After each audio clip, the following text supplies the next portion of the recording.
Est-ce que l'esprit peut réellement guérir le corps? Et si c'est le cas, est-ce qu'il y a des évidences scientifiques qui peuvent vraiment le prouver?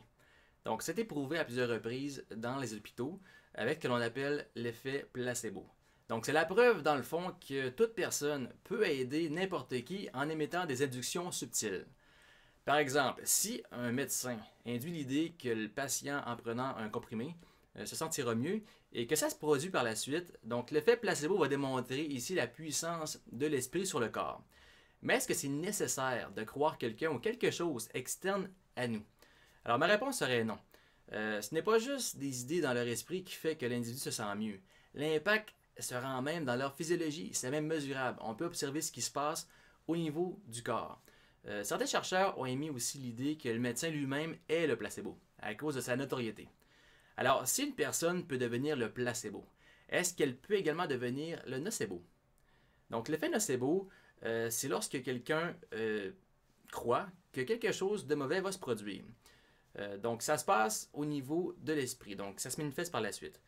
Tout se passe au niveau des croyances limitantes de l'individu.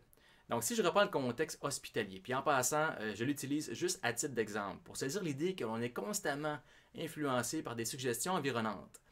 Donc, si votre ami vous dit que votre maladie, par exemple, est incurable, donc ça n'aura probablement pas le même effet que si votre médecin vous l'annonce à l'intérieur même de son bureau, tout près de la grande machine avec la seringue à la main et tous les autres outils. Bien sûr, certaines maladies ont besoin de soins hospitaliers. Le point que je veux avancer ici avec vous est d'être à l'affût et vigilant par rapport à ce que l'on peut nous faire croire. Bref, de réfléchir pour vous-même avant tout, peu importe le contexte. Alors, est-ce que c'est nécessaire de compter sur l'opinion des autres au final? Alors, tout dépend de vous, parce que le placebo se propage d'esprit à esprit, sans contact. Alors, c'est à vous de l'accepter ou de le rejeter. C'est votre choix. Et vous en avez la capacité. Mais encore faut-il le faire. C'était Martin Salasville qui vous aide à réfléchir avec succès.